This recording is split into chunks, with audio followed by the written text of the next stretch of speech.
Hello, and thank you so much for tuning in today. I am Dr. Lynn Nieman, a board certified anesthesiologist and a practitioner of medical aesthetics here in Winchester, Virginia. And I am so excited to be in this video with you today. It's something that I've desperately wanted to do for a while, and finally got the go ahead from Dr. Morgan O'Brien, who is here with us today. Dr. O'Brien is an oncologist. Just to let you know her background, she did her college at Virginia Tech, medical school at Eastern Virginia Medical School, internship at the same location, residency at Eastern Virginia Medical Mhm. School, and then she did her fellowship at University of Virginia and practices with Shenandoah Oncology in Winchester, Virginia. Truly an expert. And let me give you just a little bit of a background. We have our office manager, who is a beautiful young woman in her 30s who was diagnosed with melanoma. And we have had several of our patients in their 30s and 40s who have come into us and had really vulnerable conversations about being diagnosed, new diagnosis of cancer at those early ages. And then we also have patients of all ages who have been through their own journey with cancer. And we talked about this story. I'm going to share it with you so you know where my heart is. I had a really amazing president of Ohio State College of Medicine who talked to us about something she called the lipstick sign. And that was a sign that she said when she went and rounded on her patients in the morning and kind of saw them through their journey as they were, struggling with whatever illness they were struggling. The morning that she walked in and a woman had woken up and put her lipstick on, she knew that that patient was doing better. And so I really think that there is a really important connection between how we feel on the inside and how we look on the outside. And I think that our oncology friends, at least when I've reached out, when my patients have come in, have been so supportive of the work that we're doing in medical aesthetics in order to help our patients feel their best. And so today is a day for information. I'm going to say this for the both of us. We are both physicians, but we are not your physician. So if you have really specific questions, the most important thing is to talk to your doctor about your specific questions so they can always lead you in the best possible direction. Good morning. I'm so happy to have you here Thank you so today. much for having me. Absolutely. Let's just get into things because I know we've got Okay. so much to cover and I really want to get this information Course. out. Yeah. So, can you talk a little bit about just the aesthetic medicine space and just research? Let's just start off by knowing what information we have and how do we kind of make some decisions or how do we try to Mhm. inform the way that we consult with our Yeah, patients? no, absolutely. So, there is a lot of research that needs to happen in this area. It's something that we need to look into further. But there is some data out there, and there have been some trials that have looked at aesthetics in other realms and also in the aesthetic field. It is something that I think we need to look at a little bit more, and it can be linked to quality of life, and quality of life is really important for cancer treatments, not just your own regular life. So, Absolutely. That quality of your experience of life mhm. is so important and just that can really impact Yep. your health Mhm. when your emotional state is doing better, don't you think? Absolutely. Absolutely. 100%. Yep. Can we talk about what some of the leading causes of cancer in Mhm. women are? Yeah, so it's breast cancer by far is the leading type of cancer that women get. It is increasing in incidence and unfortunately also increasing in incidence among younger women, so those less than 50 years old. The good news is that survival with breast cancer is actually getting better. So even though we're diagnosing more people with breast cancer, more people are living with breast cancer and being cured from breast cancer. So. That's an amazing statistic that there's an increase in our survivorship Yes, with. yes, absolutely. What do you think are some of the factors that may be leading to an increase in the incidence, especially among younger women? Yep, no, that's a good question. Also, probably still need some research into that as Mhm. well. But there are some that think that a couple of things. So screening and awareness increases diagnosis. I mean, that's just something that happens. The more you screen, the more likely you are to diagnose a cancer. People being more aware of their family history, so they know to seek attention at younger ages, and that's a lot. People are much more aware of that now. So those can lead to increased diagnosis. There are certain risk factors for breast cancer that could also be at play. So there's certain risk factors such as not having children, not breastfeeding, not or having postmenopausal start at a later age, starting your period at younger ages, and obesity. Those are all big things that can affect breast cancer, specifically hormone receptor positive breast cancer. And what we found in America is that girls are having periods at younger ages. We have less people having children, and more women who don't have children, and there are more obese people, and so all of that can affect the risk of breast cancer as well. So, Gotcha. That's really amazing information just to kind of look at that bigger picture of how things are changing with our population. Um, let's talk a little bit about treatment for breast cancer, what that kind of looks like in a big bucket, because it can be so specific from person to person and just kind of like a big picture. Yep. Yeah. So with breast cancer treatment, one good thing with breast cancer is that clinical trials and treatments are always changing. So we're getting more and more information. We're changing treatments. Sometimes it feels like every year we're changing treatments. So there's a lot of really good therapies that exist for all stages of breast cancer. They can include chemotherapy, immunotherapy, endocrine type therapy, and so there's a whole lot of different types of treatments for breast cancer. If people are getting medicine through the vein for breast cancer, oftentimes that's more often a kind of traditional type of chemotherapy or an immunotherapy type medicine. For a lot of women, if they have an earlier stage breast cancer, some of those treatments could involve hair loss, changes in skin, changes in nail color. And for most of the breast cancer treatments, it can involve hair loss. So that's one of the tougher things with breast cancer. So yeah.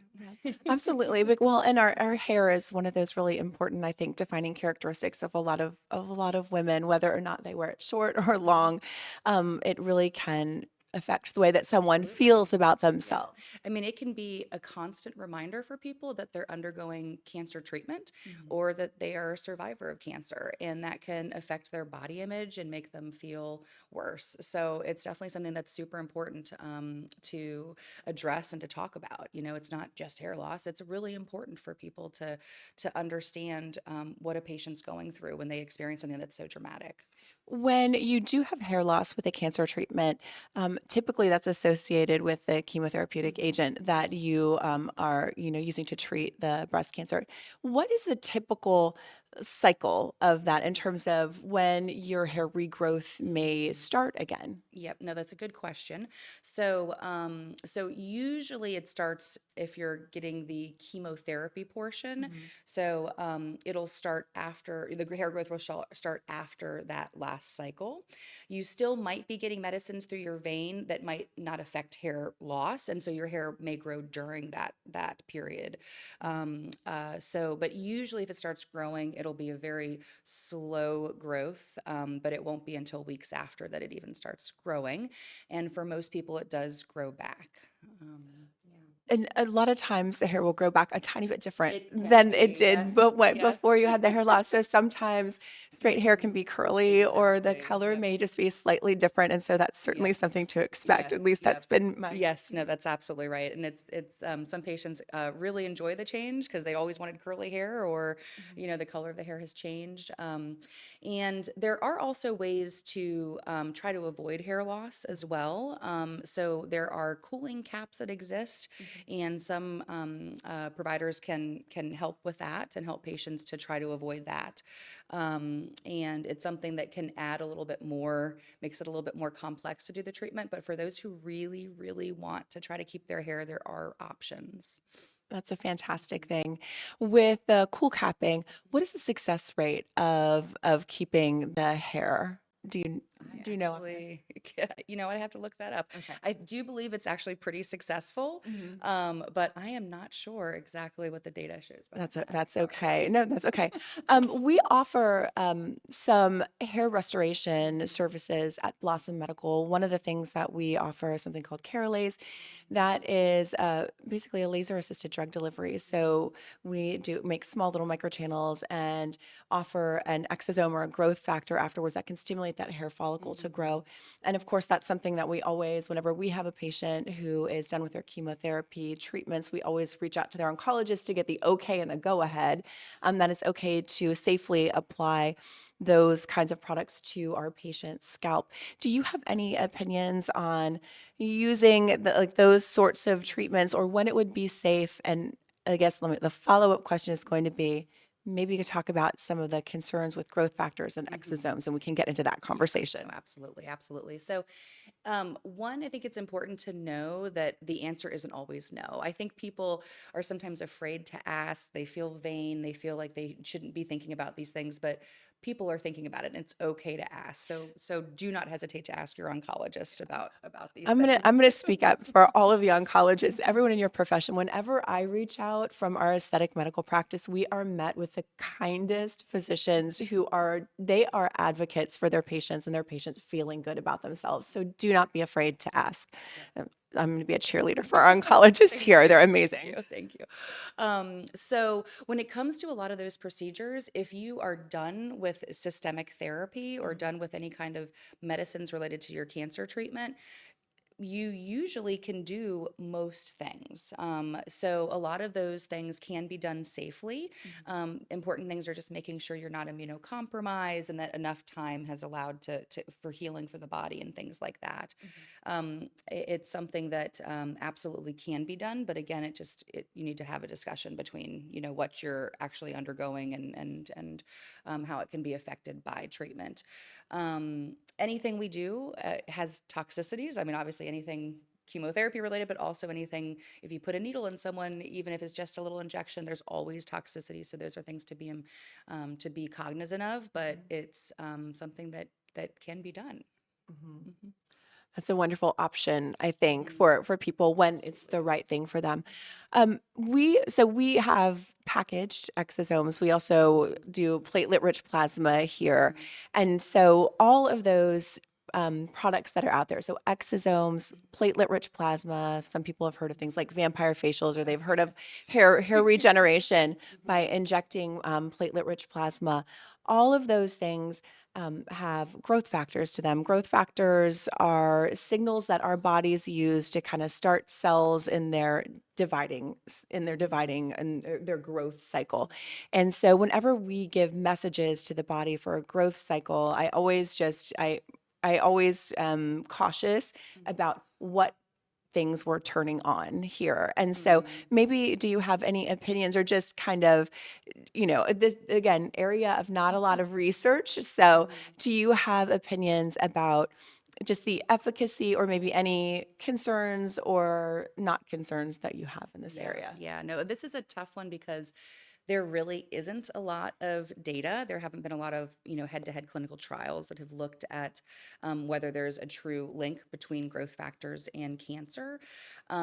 It's just really hard to determine because when you look at when a person gets exposed and if cancer does develop, it's such a long, Mhm. period between, and there's other exposures, so it can be really difficult to make the link, whether for or against.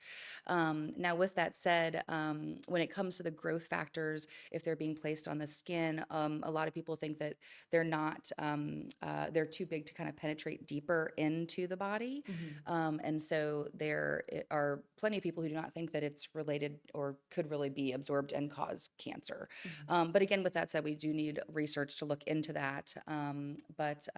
Our normal body uses growth factors. If we are after surgery, we get cut. Growth factors are used to heal the body. So Absolutely. so it can obviously that's why it's looked at in the product itself. So Absolutely. Thank you so much for just mhm, shedding some light on that and kind of mhm, giving us some more information. I think that will be an emerging area of interest and of research mhm. in the future so that we can continue to do our best to always advise correctly and give you sound medical advice and really good practice, good Yes. standard of care. Um, we talked a little bit about hair loss. Can you just maybe describe for us a little bit about why people actually lose their hair with Mhm. chemotherapy? Yep, no, it's a good question. Usually, when it comes to chemotherapy, the way the chemotherapy works is it tries to kill actively dividing cells or Mhm. cells in a certain state, and your hair is also actively dividing, and so it's kind of like looking at a similar cell, and so it tells the cancer cell to die, but also tells your hair follicles to die. So Mhm. then that's when you have the hair loss. Got you. Mhm. Thank you so much. I'm sure that clears some information up. Um, what are some of the common skin changes that you have people tell you about as Mhm. patients and maybe even some of the book smarts that you have, just to let us know about some of the common skin changes that happen Mhm. while someone is going through treatment? Yep. Yeah, absolutely. So, skin changes are very, very, very common with cancer treatment. The most common and not maybe necessarily as obvious, but is dehydration. So, dehydration obviously affects the skin, and chemotherapy, even other kinds of targeted therapies, can really make people not want to eat or drink, and they can become more dehydrated, and that's obviously incredibly important for your skin. There are certain medicines that can cause rashes. Mhm. So just uh, uh, sort of like bumpy red little rashes that can occur on the body are also pretty common with certain types of treatments. Mhm. There are some types of treatments that cause weird things. Like there's something we call hand foot, not like that infection that people get, but it's a rash that actually happens on the palms of your hands and the bottoms of your feet. Mhm. And that can really be pretty traumatic for people because it can start to peel off and become very uncomfortable. Sure. So, and that's something that, of course, we have to address and treat. But that's with, just certain types of medicines. Not all medicines do that, but some of them do. Mhm. Gotcha. And for our aesthetic patients who are coming in here who are maybe complaining of some really dry skin, Mhm. or, they're looking for maybe a facial or hydrofacial, Mhm. or, something that's just going to help replenish just that depletion that they feel in their skin. Can you give us some guidance as to how you might advise that patient? And then also, in our medical grade skincare here, or in what someone's doing at home, are there some ingredients that we should be avoiding in our patients who are undergoing treatment? Or are there some ingredients that you know of that may be particularly beneficial? So it's big, broad bucket of Yes, questions, but we'll yes, try to get to yes. each one of those individually. Absolutely, absolutely. So as we talked about, hydration is super important for the skin. So any kind in general, again, you still need to talk to your oncologist, but in general, any kind of treatment that's going to improve hydration of the skin is fine. Usually facials are fine, the hydrofacials, all those things. There's no poking or prodding or opening up the skin. So Mhm. so it's just really just treating that health of the skin and the hydration of the Mhm. skin. If there are certain products that you would need to help, or that could help you, you want to try to avoid products that have like a lot of alcohol or scents. So there's a lot of things you might get in the grocery store that has scents in it, or certain things that could actually irritate the skin more. Got it. Sometimes I tell people if it's in a pump, like a pump kind of thing, then it's probably got something in there to make it thinner that can irritate your skin. So sometimes the tubs or the little things that you kind of push and the Yeah. medicine kind of, or the excuse me, the creams come out. That is something that you can use because it's not as dehydrating or irritating to That the is so skin. interesting. I never thought about the actual, like, the thickness of the formulation, Composition. like the formulation and Yeah, how it's yeah. delivered to you Yes, based on yes. the properties of that Yes. formulation itself. No, That's so interesting. exactly. Yep, yep, yeah. So it's definitely something that is important because if people are undergoing a kind of treatment that affects, again, even that hand foot, Mhm. we usually tell them you want to try to keep your hands and feet really hydrated, but you want to avoid those things that are going to really irritate it. So, Gotcha. So active ingredients like retinols, vitamin C's, things like mhm, that. Do you have an opinion about whether or not those are safe to use or should maybe be mhm. avoided for the time being? Yeah, and that's again a tough one. There isn't a lot of data that really has looked at all of this, so I would encourage you to speak with your doctor about Mhm. it. I'd say for all, I couldn't say it for all treatments. I mean, I think that there are some treatments that people could get where they could use those materials or those ingredients. Big things are some of the medicines that we use can affect your skin and make it really sensitive to the light and to this, well, to the sun, Mhm. and increase risk of burns, radiation, obviously. So you'd want to avoid anything like retinol during those situations if you're having treatments like that. Perfect. But again, it's not all, so it's just important to talk to your oncologist about it. Absolutely. So, So all of those things need to be individualized to mhm. your particular care. But also what I didn't ask you about, but I hear you saying is SPF is always your Oh, yes, BFF. it And is. so Yes, making sure yes. you have your sunscreen on to protect your skin in the midst of those Absolutely. treatments is also really important. 100%. It protects your skin from not just the sun and dehydration and burns, but helps prevent cancer as well. So it's obviously very important. Absolutely. So that's my little plug, as we know. As we know on this channel, SPF is king. Um, so, kind of moving on from that discussion, I'd like to talk a little bit about maybe some of the treatments that, in at least in my experience with my patients who are going through a cancer treatment, most of my oncology colleagues will tell me it's okay to have a Botox treatment during your cancer treatment, which can really impact how we feel. Mhm. And so, can you talk to me a little bit about maybe why that's okay, or when you would be concerned when you might put the brakes on? Yep, no, absolutely. So, again, you can have certain things during treatments. It's perfectly fine, but you need to speak with your oncologist just to make sure. In general, if someone has uh, been undergoing treatment and they're really getting hit hard and their immune system's really compromised, then you would want to obviously avoid doing things like Botox or anything that could, cause cuts or abrasions. But if you're healthy and you're doing, kind of your normal activities and you're doing really well with treatments, it doesn't mean you can't get Botox. And it's really important for people to feel their best during cancer treatment. And so, if that includes Botox, then it's a possibility. So, it's something definitely that can be considered.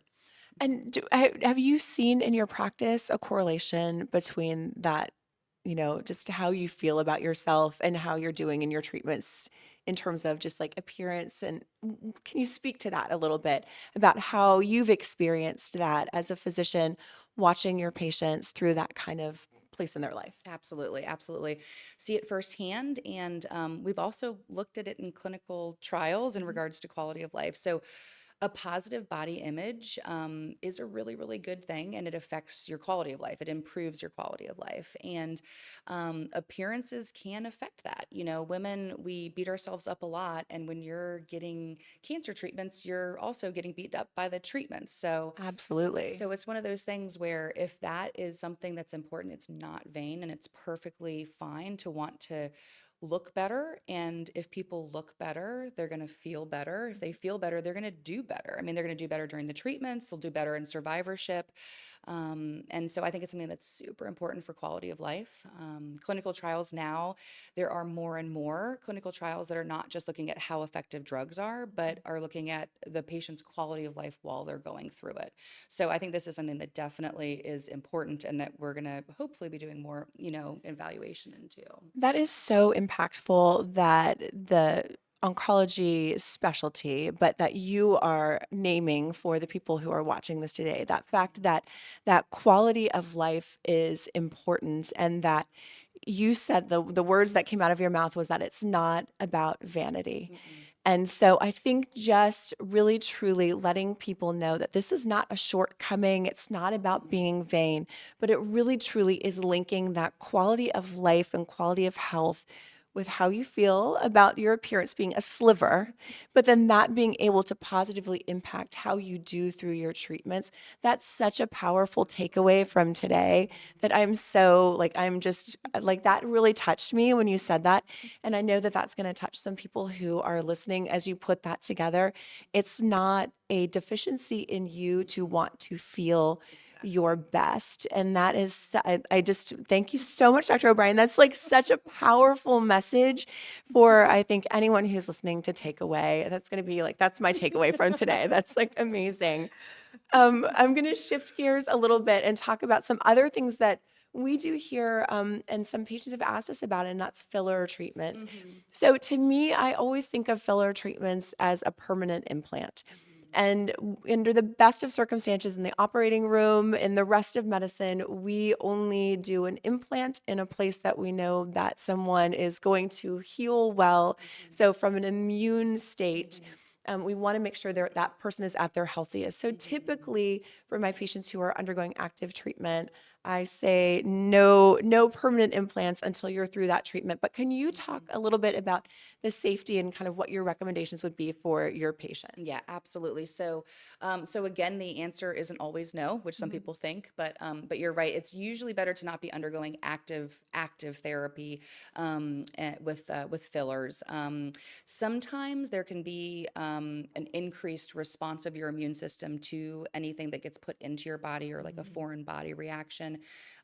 Usually that's more with certain therapies like immunotherapy or things like that. And so you just want to be very careful if you're, on those kinds of treatments, and that's why usually it would be safest to avoid during those time frames. Now, after you're treated, when you've recovered and you're healthy, perfectly fine to do. It's your risk isn't necessarily any different than anyone else if you're not ongoing actual treatment.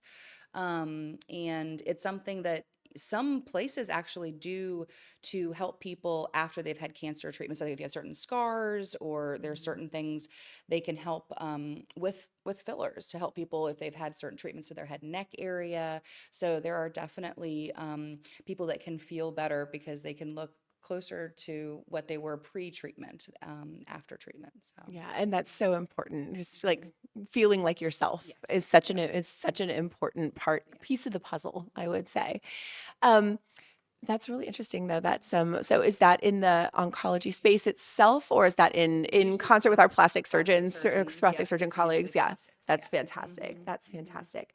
Um, I wanted to ask about tamoxifen and the Hmm. skin changes that you Hmm. see with tamoxifen ongoing, because we know that our hormones really do play an Yes, important role yes, yes. in how our skin ages. And I know Hmm. even for my perimenopausal and menopausal patients, Hmm. just noticing changes in their collagen production. So Yep. maybe just a little bit of a discussion about tamoxifen, Hmm. some of the skin changes that happen, and maybe some of the aging that people feel like they see when they are on Yes. Yeah. tamoxifen. Yep. No, absolutely. And I would say tamoxifen, and then there's also a group called aromatase Okay. inhibitors. So tamoxifen is usually for our premenopausal, and our Mhm. postmenopausal is usually aromatase inhibitors. Okay. They work in the same setting, or I would say similar setting, for women who have been treated for breast cancer. And so some women are on it for 5 years, sometimes even 10 years. Mhm. It's not chemotherapy, but it is an endocrine therapy, as you spoke about it. It kind of makes people feel menopausal. Mhm. And so, with all that, the changes that happen with menopause can also happen with these treatments as well. So, it can make people's skin feel thinner. It can make even a little bit of hair loss, like kind of thinning hair. Mhm. So it can definitely affect how people look a little bit, and then also affect how their moods and everything like that too. So, mhm. Gotcha. And so it's not something that you might be imagining if you're on those medications. It's definitely true. So you might Yes, actually yes. be experiencing kind of those Hmm. changes in that skin that are associated with aging, maybe at a little bit of an accelerated rate versus if you weren't on those medications. Yes, yeah, yep. Hmm. Gotcha. Um, we use some biostimulators here, so kind of moving outside of the exosomes and things like that. But things Hmm. like Sculptra, which is polylactic acid, that's a biostimulatory product that we rely on an immune response to help to produce some collagen. That's something that I typically avoid again in my oncology patients. But if you've had a lot of weight loss post treatment, it can be a really, really lovely way to add back some really gentle volume. So, again, just would you recommend waiting until someone is through their treatment for a biostimulatory kind of procedure? Yeah, I would say for again a lot of that stuff, we don't have a lot of data Yeah, to I support know. it, so it's hard to say yes or no. But in that situation, usually we want to err on the side of caution, Mhm, and so you would want to do it during active therapy. mhm. So, mhm. One of the questions that I have for you, and just a clarification for anybody who's watching, is if you can talk about just the difference, because we use this language in medicine, and maybe sometimes that is not exactly Mhm. clear when we talk about someone being maybe immunocompromised, immunosuppressed, and when they're kind of like back to that healthy baseline. If you can Mhm. kind of talk about maybe what that means just a little bit, so our patients who may be kind of like wondering where on the spectrum Mhm. am I, just to have a little bit of clarity for that. Yes, no, absolutely. So, immunocompromise means that your immune system isn't working as well. And that's kind of more general. And in people who have cancer or are undergoing cancer treatments, Mhm. they are in and of themselves considered immunocompromised just because their body's trying to fight the cancer and that can affect your immune system.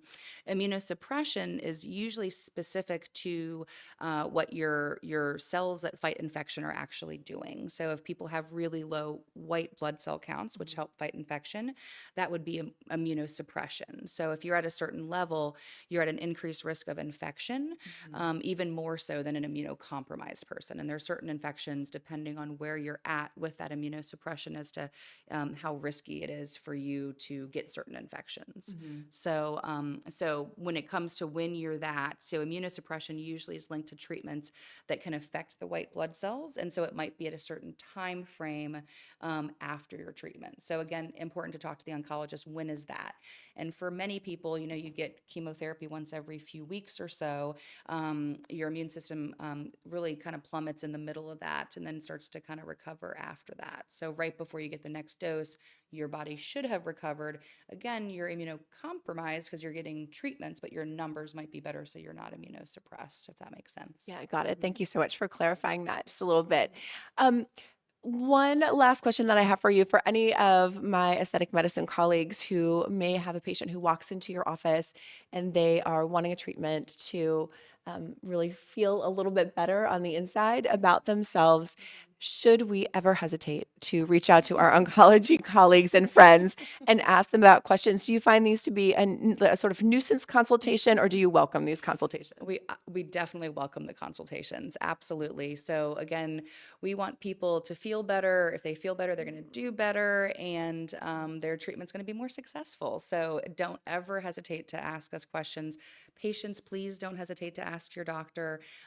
We like to do team approach for everything in medicine, so it's always important to make sure that we are all communicating and talking to each other about what's best for the patient. Absolutely. I think that that is such an amazing attitude and just amazing warmth and openness from our oncology colleagues, Dr. O'Brien. I can't thank you enough for sharing all of this information with us. And I really do. I think that you have left us with a really powerful message here of optimism. And I always think that information is really power to give us the ability to make the best decisions. And so I think, Dr. O'Brien, you've shared with us so much valuable information today that will help people kind of maybe do some decision making, but also Yeah, not feel alone in this journey, absolutely. not feel vain in this journey, Yep. and to really be able to take good care of themselves again, because that quality of life is not only measured by just where you are in your cancer journey. That quality of life is measured in a really bigger picture in terms Absolutely. of how you're doing in your life, how you feel about yourself, how you're doing is in your medical treatment is part of that. And so I can't thank you enough for being a part of this Of course. discussion Thank you today. so much for asking me. This is great. Absolutely. We'll do it again sometime. Thank you so much for listening today. And if you found this information valuable, or you know, or you love, or care about someone that you think really should take a listen to this conversation, like and subscribe or share this with them so that they can have this information to make powerful decisions for themselves, medically or aesthetically. We hope this gives you just the strength and information to make the right decisions for you. And as always, remember, we are two physicians here today, but not your physicians. Please talk to your doctor about any specific questions you have about your own health. We are here, as Dr. O'Brien said, as a team to help take care of you. Have a really wonderful day, and thank you for tuning in.